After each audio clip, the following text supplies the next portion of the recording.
તો અહીંયા ભલે અમે કહીએ એમ પ્રભુ કરતા હતા, પણ હવે અહીંયા તો ગોપીનાથ હતા, ત્યાં તો એ લક્ષ્મીનાથ છે.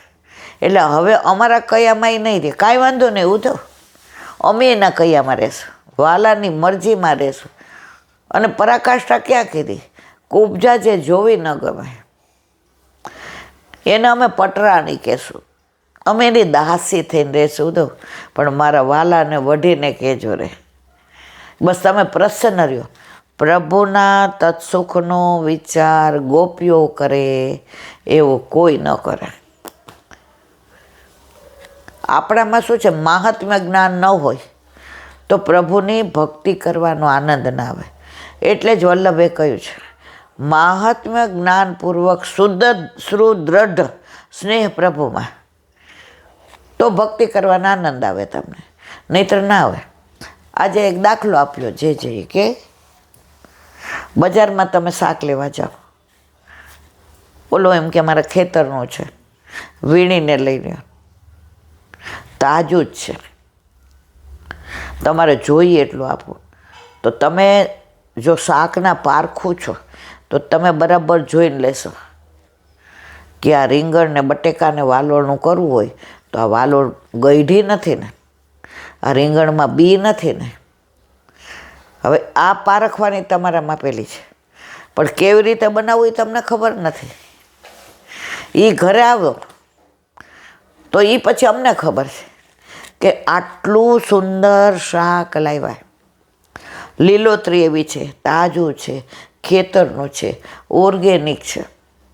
પણ એને બનાવવાવાળા બરાબર ન હોય તો એ શાકની કોઈ કિંમત ન રહે. પણ જો બનાવવાવાળા બરાબર હોય, તેલ ને અંદર વઘાર ને મીઠું ને મરચું ને ધાણા જીરું ને હિંગ ને, તો એ શાકનો સ્વાદ કેવો આવે. તો ભક્તિમાં કેવું છે કે ભક્તિ છે યા તમે પરખીને લાવ્યા, પણ એને કેવી રીતે ભજવી એ ખબર નથી. ઘણા નહીં ફોન આવતા, ઈલાબેન અમે સંપૂટી પાઠ કરીએ, એમાં દોષ એમનો નથી. શું કામ? મર્યાદામાંથી આવતા હોય ને ત્યાં બધું કર્યું હોય. હમણાં નિર્જળા એકાદશી, ભીમ એકાદશી, તો એક બેન સાંજે અહીં દર્શન કરવા આવ્યા હતા, તો ઘરે આવ્યા એટલે મેં કીધું લો આ દૂધીનો હલવો ઠાકોરજી, મારે નિર્જળા છે. મેં કીધું શું? મને કે સવારના જળ લીધું હતું, હવે રાત્રે હાલે તો ભલે, નહીં તો રાત્રે. મેં કીધું આપણામાં હોય આવું? એ કે અમે તો વર્ષોથી, ઈલાબેન વર્ષમાં એક અગિયારસ. એટલે મેં કીધું પહેલાં તમારે બ્રહ્મ સંબંધ હતો? મને કે ના. મેં ઠાકોરજી ઘરે બિરાજે છે? મને કે હા, તમે તો કીધું હતું કે હું આજ્ઞા લઈ દઈશ. મેં તો બરાબર છે. તો ત્યારે અમે આવી જ કરતા હતા. તો મર્યાદામાં છે ને બધું તપ હોય, વ્રત હોય, દાન હોય, યજ્ઞ હોય, આ બધું દેહ દમવાનું હોય. પુષ્ટિમાં તો કોઈ કાહે કો દેહ દમત સાધન કરી મૂર્ખજન, વિદ્યમાન આનંદ તજી ચલત ક્યો અપાથે, રસિક ચરણ શરણ સદા રહત હે બળભાગી જન, અપનો કરી ભરત તાહી બાત હે, જય જય શ્રી વલ્લભ પ્રભુ વિઠ્ઠલ સાથે. હરિરાયજી. આપણામાં દેહદમ, આપણામાં એવી એકાદશી થાય જ નહીં. આપણે તો ઠાકોરજીને ધરાવેલું હોય એ તમે લ્યો. ઘણાય સખડી ધરતા હોય અને પછી ડાયાબિટીસ ફૂલ હોય, બીપી હોય, અને ડૉક્ટરે કીધું હોય તમારે 2 કલાકે ખાવાનું ના દવા લેવાની. તો ઘણા 11 બિચારા નથી કરી શકતા, ઉંમર, તબિયત, તો પછી ઠાકોરજીને ધરાવેલું લે. એ દિવસે ઠાકોરજીને ધરાવ્યા સિવાયનું કાંઈ ન લે. જો 11 મસ્ટ કરવી જ જોઈએ આપણે વૈષ્ણવોએ, કારણ કે વલ્લભે કહ્યું છે 12 મહિનાની 24 એકાદશી, 2 અધિક મહિનાની અને 4 જયંતી, વામન જયંતી, ઋષિ જયંતી, રામ જયંતી અને નંદોત્સવ. આના સિવાય પુષ્ટિમાર્ગીય વૈષ્ણવે કોઈ વ્રત, કોઈ તપ, કોઈ કશું જ કરવાની જરૂર નથી. તમે સેવા કરો છો ને બધું અંદર આવી જાય. સેવા ઘરમાં ન બિરાજતી હોય ને તો આ બધું કરવાનું મન થાય. નિર્જળા એકાદશી કરવાનું મન થાય ને. 10 વર્ષ પહેલાં તમને ખબર છે, રાજકોટથી સંઘ આવ્યો હતો તો બધા હાલીને શ્રીનાથજી જતા હતા, એટલે આપણે મળવા ગયા હતા. તો બધાય મર્યાદા માર્ગી હતા. મેં પૂછ્યું કેમ હાલીને જાવ?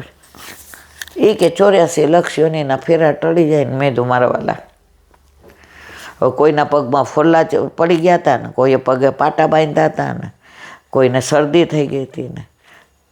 કાહે કો દેહ દમત સાધન કરી મૂર્ખજન. આપણા ઘરે ઠાકોરજી ન બિરાજતા હોય ને તો આ બધું કરવાનું મન થાય. પણ જો ઠાકોરજી આપણા ઘરે બિરાજે છે તો આપણે કયું તપ કરવાનું? ક્યાં ચાલીને જાઓ? હા, જીવનમાં લીલી પરિક્રમા તમે કરો તો શક્ય હોય તો ચાલીને કરીએ. વલ્લભે કરી હતી, ગુસાઈજીએ કરી હતી, અને ત્યાર પછીના બધા બાળકો કરે છે. પણ ઠાકોરજી સહિત, ઠાકોરજી વિના વ્રજમાં જવાય નહીં. આજે મને બધા એમ કે ઈલાબેન બસ કરીને તમે અમને રાજકોટ લઈ જાઓ, બાલકૃષ્ણજીની હવેલી બહુ સરસ છે. તો હું બસ કરી દઉં, બધા નામ લખી દઉં, વ્યવસ્થા કરી દઉં, પૈસાએ આપી દઉં. પછી હું બધાને કહું મારે નથી આવવું. હાય એમ તમારે વિના થોડું જોઈએ? અમને બધું બતાવે કોણ? અમારે સોની બજારમાં જવું છે, અમારે ત્યાંથી થોડેક દૂર રૂપાવટી છે, વિશ્રામના બેઠકથી વલ્લભના, ત્યાં જવું છે. ના હોય ઈલાબેન, એવું ન હાલે. તો ઠાકોરજીનું ઘર કયું છે? વ્રજ છે. ભલે જેટલું થાય એટલું.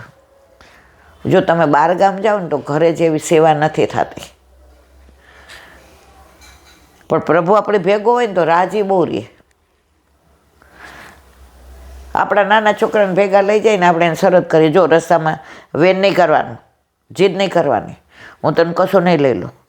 મેં મારા માટે થઈને થેપલા લીધા છે અને છુંદો છે, બીજું કાંઈ નહીં મળે. બોલ મમ્મી તમે કહેશો નહીં ખાઈ લઈશ, પણ મને ભેગો લઈ જાઓ. લૌકિક બાળકને એવું થાય કે માં મને ભેગો લઈ જાય. પછી માં ફોસલાવ, જો બાજુમાં આંટી છે ને એ તને લાડવા ભાવે, લાડવા બનાવવાના છે. પતરીના ભજીયા તો તને કેટલા વાલા છે.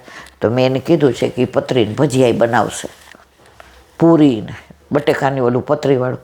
મમ્મી મારે એ કાંઈ નથી ખાવું. મમ્મી મારે તારી ભેગું આવવું છે. જો આ લૌકિક દીકરાને કે દીકરીને આવું હોય તો મારા વાલા, આ તો મારો પુષ્ટિ પુરુષોત્તમ છે. જ્યાં જઈએ ત્યાં આપણે ભેગા, ચિંતા જ નહીં કરવાની. આપણી ચિંતા એ કરે છે, આપણે એની ચિંતા કરવી પડતી નથી. આજે આપણા વર્લ્ડ ટૂર કરી ક્યાં હેરાન થયા? બધે ઠાકોરજીએ વ્યવસ્થા સરસ કરી દીધી. એની થાય એટલે પાછળ આપણી થાય જ. સૂકા પાછળ લીલું હોય જ. એડી શેરડીને મળે એટલે એડીને મળે જ. તો પ્રભુ પાછળ આપણે હોઈએ તો આપણે ચિંતા કરીએ. એક નાની વાત, વૃંદાવનમાં યમુના કિનારા પાસે એક રાધા કુટીર હતી. ત્યાં માધવદાસ નામના એક સંત રહેતા હતા. આખો દિવસ 3 વાર સંધ્યા વંદન કરે, યમુનાજીમાં સ્નાન પાન કરે, આખો દિવસ રાધે રાધે રાધે શ્યામ મિલા દે. છોકરાઓ આવે એને બેસાડે, ચલો બોલો રાધે રાધે શ્યામ મિલા દે. કુટિયા આગળથી કોઈ નીકળે ને બાબા જય શ્રી કૃષ્ણ, જય શ્રી કૃષ્ણ ન બોલા, રાધે રાધે શ્યામ મિલા દે, શ્યામ મિલા દે, રાધે રાધે, રાધે રાધે શ્યામ મિલા દે. હવે ત્યાં 4 સંતો નીકળ્યા. તો માધવદાસ મધુકરી કરીને આવ્યા હતા. એને જ્યારે એવું લાગે કે હવે મને દેહાનું ભાન થયું તો દિવસે એકાદી વાર મધુકરી કરે, અને જો દેહાનું ભાન ન રહે તો 2-3 દિવસે અરોગવાનું કાંઈ લેવાનું જાય. બધા જે દઈ જાય એણેથી ને ઠાકોરજીને ધરાવે ને પોતાનું કરે. ક્યાંય બહાર મધુકરી કરવાય ન જાય. તો ઓલા 4 સંત નીકળ્યા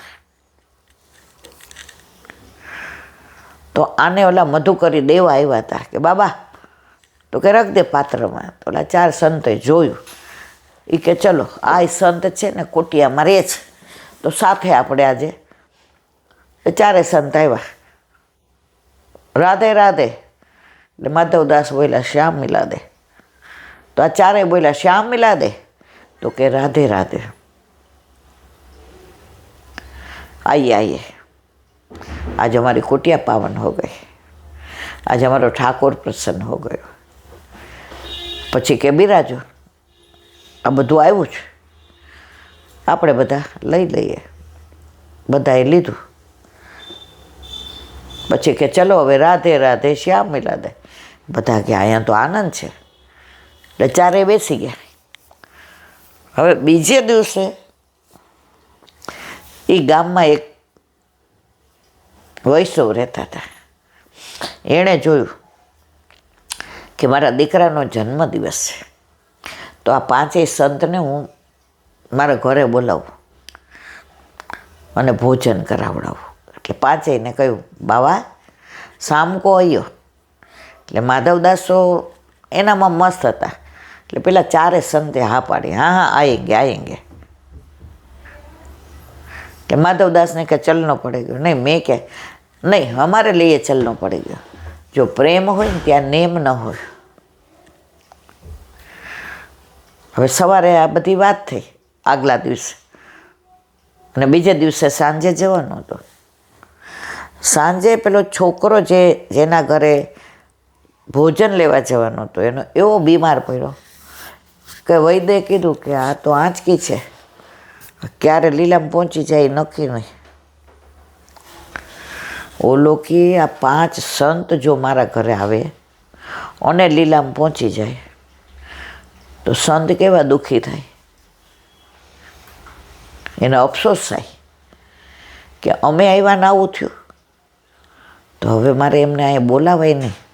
એટલે એણે બધું સામગ્રી તૈયાર કરી. દૂધ ને ઘી ને ચોખા ખીર થાય એની ને પૂરીનો લોટ ને આલુ ને કે ઠાકોરજીને ધરાવીને એટલે કાચી સામગ્રી લઈને આવ્યા અને બધું કુટિયામાં પધરાવ્યું. માધવદાસે પૂછ્યું ક્યું? ઓલા 4 સ્નાન કરવા ગયા હતા અને માધવદાસ સ્નાન કરીને સવારના વહેલા 3 વાગ્યામાં રાધે રાધે શ્યામ મિલા દે. એ કે ક્યું? એટલે રોવા માંડ્યો પેલો. बाबा मैंने आज भोजन को आपको आमंत्रण दिया था लेकिन मैं बता नहीं सकता. आप यहाँ ही अपने हाथ से बना के आरोग लियो. घाव भयो वो तो बता मोको. यूँ फिरा फिरा के क्यों बोलता है? बोल. बाबा मारो एकनो एक दीकरो छे, ओचिंतानो માંદો પડ્યો. વૈદ્ય કીધું ગમે ત્યારે લીલામાં પહોંચી જાય. હવે આપ પ્રસાદ લેવા આવો અને એને કાંઈ થાય તો આપને કેવી દશા થાય મને ખબર. એટલે મારા દુઃખમાં આપે સહભાગી નથી થવું. આપ અહીંયા ભોજન કરો. કે ગાંડો થઈ ગયો છે? તે સંતોને ભોજન લેવા વ્રજમાં બોલાવ્યા હોય અને તાર દીકરાને કશું થાય ખરું? એમ કરીને ચરણો દખ આપ્યું કે લઈ જા, પીવડાવી દે, કાંઈ નહીં થાય. ના, સામગ્રી લઈ જા, અમે તારા ઘરે જ આવશું ભોજન લેવા. ઓલો કે બાબા मैंने बोल दिया सो बोल दिया, मैं कहीं जाता हूँ क्या भोजन करने? कोई मुझको पूछते भी नहीं है. सबको मालूम है कि मैं और मेरी कुटिया और मेरे यमुना जी કોઈ મંદિરે ન જાય. બસ મંદિરે જાય તો બધા મળે ને પાછા કેમ ને આમ ને તેમ માન આપે ને બધાય. નહીં, રાધે રાધે શ્યામ મિલા દે. ઓલો કે बाबा एक मैंने बोला वो कर तो हमको संत मानता है. हम मैं तो हो ही नहीं संत, मैं तो ये रज के लायक भी नहीं हूँ, फिर भी बिहारी ने कृपा की है ઓલો તો એ રજ અંદર નાખી દીધી બાબાએ અને જળમાં કરી દીધું. જાય ગયા. ઓલાએ જઈને પીવડાવ્યો. છોકરો તો હતો એવો ને એવો થઈ ગયો. બાબા મોકો વળી ભૂખ લગી હે કે સંત મહાત્મા આવે ને એટલે પ્રસાદ લઈ લઈએ ને પછી તું લઈ જાય. 5 આવ્યા. છોકરો ફળિયામાં રમતો હતો. પેલા આવીને ચરણ પકડી લીધા. બાબા વૈદ્યને તો બોલ, અબ છોડ,